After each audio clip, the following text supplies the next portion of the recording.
60% of American families have no emergency plan or supplies in place. People in their early 20s are really keen on having a 72-hour kit or having a month worth of food. And what we find that it's human nature to engage in what we call conformity. And I think when in doubt, people do what other people do. The waters can sweep across and flood all low-lying areas. So no sense in building a shelter if you're going to be under the water permanently. Over the last 5 years, as weather-related events have increased in both frequency and strength, the global emergency relief market has become a $10.5 billion industry. What once seemed like extreme doomsday preparedness measures are now becoming the norm. For years, doomsday preppers were written off as conspiracy theorists. Now, this used to be tied to the Cold War, but nowadays this is a fresh, booming business. According to the World Meteorological Organization, 2016 to 2020 is projected to be the hottest 5-year period on record. Emergency relief revenue saw a 21.7% increase following the 2017 climate disasters. For a growing number of consumers, emergency preparedness isn't just logical, it's a necessity. Here's how emergency preparedness went from a conspiracy theory obsession to a multi-billion-dollar industry. This is Suddenly Obsessed. According to the United Kingdom's Stern Review, the likelihood of human extinction over the next 100 years is about 9.5%, which means the threat of disaster is very real. In the last 3 years alone, California saw the number of acres burned in wildfires increase from roughly 500,000 in 2017 to nearly 1.5 million in 2020. Hurricanes also reached record strength in 2017, which was the first time 3 Category 4 hurricanes made landfall in the United States in a single year. Brandon Erikkson, Vice President of Sales at emergency food supplier ReadyWise, says the increase in weather-related disasters has put emergency food kits in high demand. Sales have grown probably by 5 or 6 times overall. ReadyWise, formerly Wise Company, started in 2009 as a response to the 2008 recession and the steady rise in climate disasters that followed. Revenue of the business grew by 10 times between 2010 and 2011. The product was really designed to help people in the event of an emergency have something to really provide an insurance policy in terms of feeding your family. ReadyWise produced over 35 million meals in 2020, and a 120-serving-size bucket like this costs $299 and has a 25-year shelf life. Just because ReadyWise products are selling well doesn't mean they taste good. So I'm going to try ReadyWise's potato and chicken pot pie. So it looks like the pot pie has a good amount of dehydrated vegetables. You can definitely tell these aren't fresh vegetables, but if I had to eat this for a meal, I don't think I would hate it. While the brand saw a 5-fold increase in direct purchases of their products in 2020, some of their biggest clients are government aid groups and nonprofit organizations. Following the 2017 hurricane season, the Federal Emergency Management Agency requested 2 million meals from ReadyWise. Traditionally, ReadyWise has seen most of their direct consumer demand come from coastal areas heavily affected by storms. But this year, things were different. If you hope to find hand sanitizer, disinfecting wipes, shelf-stable food, you might be out of luck right now. In 2020, we've seen it feels like everybody's buying. We're shipping it everywhere. And in some cases, the shipping requests come from underground. Every day, we have people that spend tens of thousands of dollars on emergency food for their bunker or their second home. The increase in powerful storms like Sandy and Harvey are not only impacting how people live, but where they live. Over the last 5 years, the U.S. has witnessed some of the costliest storms on record. In 2017, Hurricane Harvey caused an estimated $125 billion in damages, temporarily displacing some 30,000 people. As migration patterns push more Americans inland, Those who want to take it one step further have a solution: underground bunkers. We pick locations based on their safety. So we have a motto, and that is high and dry. So we want to be very high altitude, or as high as we can get. We also like to be far away from all large bodies of water. This is South Dakota. Its mean elevation is about 2,200 feet. And underground are Vivos bunkers. Vivos has become, over the 12 years, it's become an institution.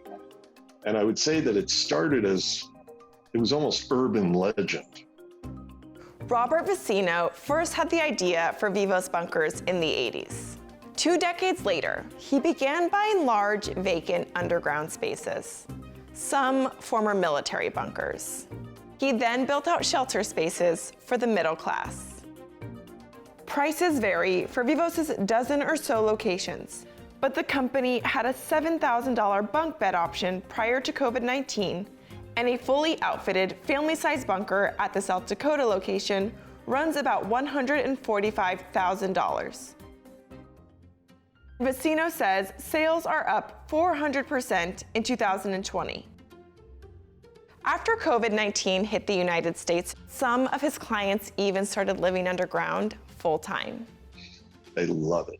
They love being off the grid. They love being away, so far away from society. Doomsday bunkers like these were once seen as a taboo investment of the rich and famous. But during uncertain times, everyday people are going to extreme measures for a sense of security. I do think that the people who have tipped via COVID and all the other pandemics we've had in the country, I think that definitely is going to lead to an increase in buying behavior in a large majority of the population. According to Dr. Chapman, when the brain senses danger, there's an immediate impulse to engage in group behavior, which explains the nationwide manic rush to buy toilet paper at the start of the COVID-19 pandemic. Nobody prepares for a 30% surge in a single category, but that's what they saw in things like toilet paper. And what we find that it's human nature to engage in what we call conformity. And I think when in doubt, people do what other people do. So if you see people at a supermarket, at a Target, or whatever it may be, and you find that the bottled water is, gone, what you find is, psychologically, perhaps I need that. Why is everyone else doing that? Am I not in the know? Am I missing something? So innately, it triggers anxiety in other people. And when in doubt, you're going to conform to what you see, right? But still, no one really knows when these events are coming. And that concerns Dr. Chapman. So anxiety in normal limits is very helpful. But when it's chronic, in the case of maybe doomsday preparation, I'm engaging in emotional behaviors to try to prepare for something that may or may not occur, and therefore that can be pathological at times. But given reports about global leaders like Bill Gates owning bunkers and creating underground seed vaults, it's no wonder so many people are trying to get ahead of an impending global catastrophe. In the United States, disaster relief funding is distributed from the Department of Homeland Security via FEMA, which has a $14.5 billion budget for 2020. But according to IBIS World, that funding will only grow marginally over the next 5 years, meaning if climate disasters worsen, private donors and consumers will have to foot more of the bill for disaster relief. We launched Judy in January 2020, and we have prepared over 10,000 households across every state in America. It's been huge. Simon Huck is well-versed in the art of business. So when he and his business partner had the idea to create a highly curated emergency kit, he was determined to see it through. We knew that based on what we were seeing and the interest that we had from people who had been in emergencies, that there was a desire for emergency preparedness. It just wasn't packaged in the right way. Huck is the head of an acclaimed entertainment PR group and has close ties with Hollywood's elite. But even his circle wasn't immune to emergency preparedness needs. The genesis for Judy involved having so many different friends and family who had been in emergency situations, and whether it was wildfire or a flood, a storm surge, a household fire, and the common denominator in all of these stories was a fundamental lack of preparedness. Judy's biggest competition when entering the emergency relief market was the American Red Cross. The American Red Cross was chartered by the government in 1905 and is the largest government aid organization in the U.S., with revenue reaching a reported $2.9 billion in 2019. But their first aid kits are largely designed for medical needs, and sometimes disasters call for more. That's where Judy comes in. Emergency preparedness isn't sexy. So we knew when designing it, not only from a branding perspective, but also a marketing perspective, we needed to appeal to people that didn't want to have those tough conversations. The Judy kits range from $45 to $250 and come in 4 sizes.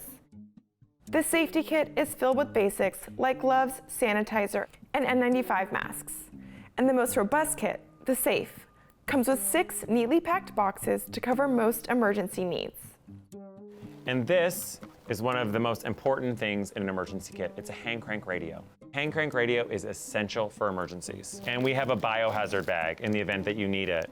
We also have a dry cloth. If you're wet, if you're in a hurricane situation, if you're in a flood situation, this is critically important.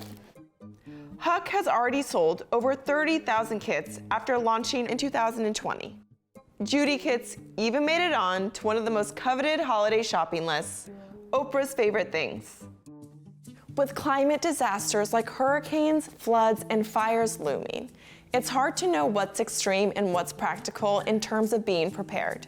I think that many people who have a tendency toward anxiety will certainly use buying behaviors as a precautionary sort of action. My personal opinion is that yes, I think companies do take advantage of that. If 2020 is any measure of what's ahead, doomsday prepping isn't some fringe experiment for the paranoid or the ultra-wealthy. It's becoming a necessity.